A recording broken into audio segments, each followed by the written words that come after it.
زندگی کے تمام امور اور تمام مسائل کا حل اللہ سبحانہ و تعالی نے قرآن مجید میں رکھے ہیں۔ وہ تمام مسائل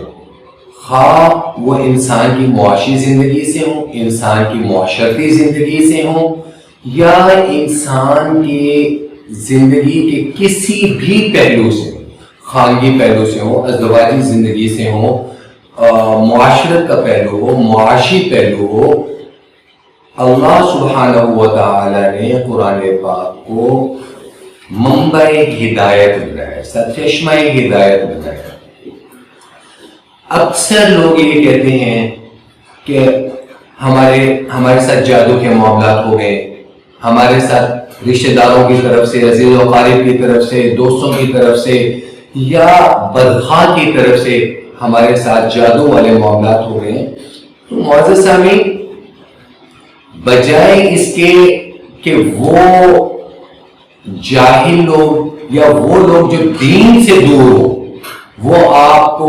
ڈرامے بازی، شبہ بازیوں کے ذریعے آپ کو کہیں کہ جی ہم آپ کا توڑ کر رہے ہیں، ہم آپ کی کاٹ کر رہے ہیں، ہم یہ کر رہے ہیں، فلاں نے یہ کیا، آپ کو ان رشتوں کے حوالے سے بھی بدزن کریں، آپ کو آپ کے ذہن میں ان کے لیے متنفر کریں، تو آسان ترین حل جو اللہ سبحانہ و تعالی نے قرآن مجید فرقان حمید میں بتایا، یا وہ اعمال جو رسول اللہ صلی اللہ تعالی علیہ وسلم سے منسوب ہے، یا وہ عمل جو آپ صلی اللہ تعالی علیہ وسلم نے خود کر دکھایا، تو انسان اپنے لیے اس راستے کو کیوں نہ چنے جو مدنی کریم عرب کے چاند صلی اللہ تعالی علیہ وسلم نے بتا دیا۔ سب سے پہلی چیز وہ کیا ہے؟ انسان باوضو رہے۔ جب انسان باوضو رہے گا، شیطان اور شیطانی قوتیں اور شیطانی طاقتیں اس کے قریب نہیں آئیں گی۔ دوسری چیز نماز کی پابندی۔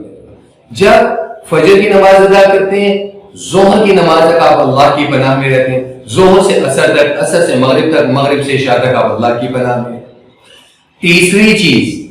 جو سب سے اہم ہے، عشاء کے وقت جب آپ اپنے بستر پر جاتے ہیں، موقع دیتے ہیں، سورۃ الاخلاص، سورۃ الفلق، سورۃ الناس کو معمول بنائیں، اپنے آپ پر ہاتھوں میں دم کریں اور پورے جسم پر ہاتھ پھیر دیں۔ تیسری اور سب سے اہم ترین چیز جو جنات کے لیے، اس کے علاوہ جادو کے لیے، ہر طرح کی جو خیر اور شر کے درمیان میں تمیز کرنے والی شیطانی طاقتیں ہیں، موکلات ہیں، ہمزاد ہیں، جنات ہیں،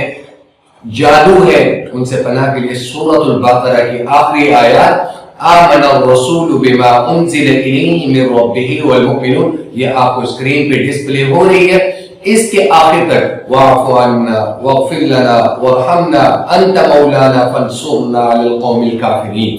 اول آخر درود شریف 3 مرتبہ پڑھ کر پانی پہ دم کر کے پی لیں، اپنے گھر کے اندر اس کا چھڑکاؤ کریں، اپنے کپڑوں پہ، اپنے جسم کے اوپر اس کے چھینٹے ڈالیں۔ بڑے سے بڑا جادو آپ پر اثر نہیں کرے گا۔ آیت الکرسی کو معمول بنا دیں، صبح آیت الکرسی پڑھ کر گھر سے نکلیں، اور اسی طریقے سے رات کو سونے سے پہلے اپنے آپ پر، اپنے گھر والوں پر آیت الکرسی۔ یہ وہ چیز ہے جو بغیر کسی کو پیسہ دیے، بغیر کسی کو ہدیہ دیے، بغیر کسی کو بکرے دیے، بغیر کسی کو صدقہ خیرات دیے، جو یہ یعنی وہ چیزیں ہیں جو آپ کو عاملوں اور غیر شرعی عوامل سے آپ کو بچاتی ہیں۔ آپ کو اللہ اور اس کے رسول کے بتائے ہوئے راستے پر چلنے کا ایک راستہ میں نے بتایا۔ وہ ڈرامے بازیاں، وہ وظائف، یہ ایسا کر لو، یہ ایسا کر لو، وہ 3600 چیزیں، وہ ڈرامے بازیاں، وہ میں بھی آپ کو بتا سکتا ہوں، لیکن وہ راستہ میں آپ کو کیوں نہ بتاؤں جو عرب کے چاند محمد رسول اللہ صلی اللہ تعالی علیہ وسلم نے بتایا، جس سے ہمارا دین اور دنیا دونوں سلامت رہے، ہمارا ایمان بھی سلامت رہے۔ ہم ڈائریکٹ اللہ کی پناہ میں کیوں نہ چلے جائیں؟ تو اس عمل کو معمول بنا لیں، اللہ سبحانہ و تعالی ہر طرح کے جادو سے آپ کی حفاظت فرمائے۔